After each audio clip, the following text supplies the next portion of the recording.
Put your faith in the light.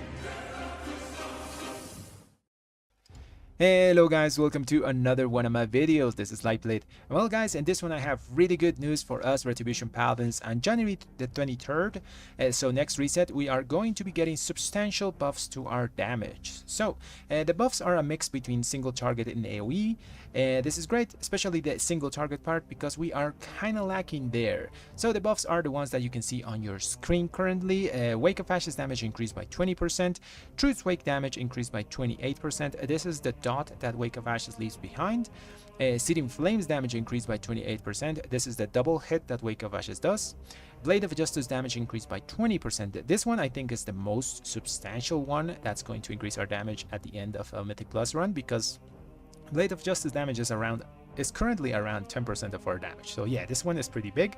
And at the end, its Final Verdict damage increased by 10%, which I think is the best solution that Blizzard could have given us for our single target problems. You know, it's the most logic thing to just buff our single target spender to give us more damage. A lot of Retribution Paladins were asking for this, and finally we got it.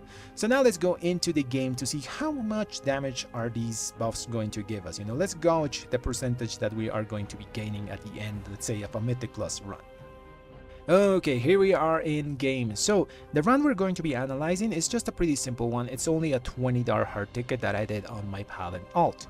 He's only 474 item level, but this shouldn't really matter, because what we are really caring here is the damage percentages of each ability that it did this run, you know, so we can add up the extra damage that the abilities are going to be doing next week when they get buffed. So let's go here and do the numbers. So Blade of Justice did 10% of my damage this run, so we're going to take 20% of that 10%, and we're going to be getting that. Blade of Justice next week after the buffs is going to be doing an extra 2% damage. After that we got Final Verdict. This ability did 8.5% of my damage this run. If we do 10% of that, we are going to be getting that next week after the buffs. That's going to be doing 0.85% more damage. After that, we're going to take Wake of Ashes here, and that's doing 5.5% of my damage this run. And if we take 20% of that, we are going to see that next week it's going to do an additional 1.1% of our damage. Next up is Truth's Wake. That did 2.3% of my damage this run.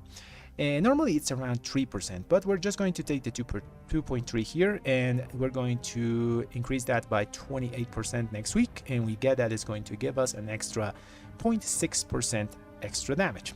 You might see that there's one thing that is missing here, and this is Seething Flames.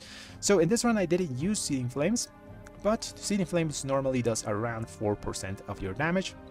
So if we use that number and add 28% to it, we're going to be getting that it's going to give us an extra 1.1% extra damage next week. If we add all these things up, we're going to be getting that next week Retribution Paladins are going to be buffed by 5.6%, or around that number, you know, which is a pretty substantial number. So I think Blizzard did these buffs for two reasons. First, our single target sucked, so they wanted to fix that. But I think the second reason is the slow legendary axe acquisition rate. It's pretty clear that we, as well as the other specs that can use it, are balanced around it. So to make us feel a bit better till we can get it, we are getting these buffs. But if you already have the axe plus these buffs, next week you are going to be hitting like a monster. Personally, I don't have the axe, but surely next week will be the one. Surely. Anyways guys, that's going to be all the video for today. I'm really happy about these buffs, and I think they're going to be great for us. And well, if you like my content, subscribe to the channel and leave a like on the video. Thanks for watching everyone.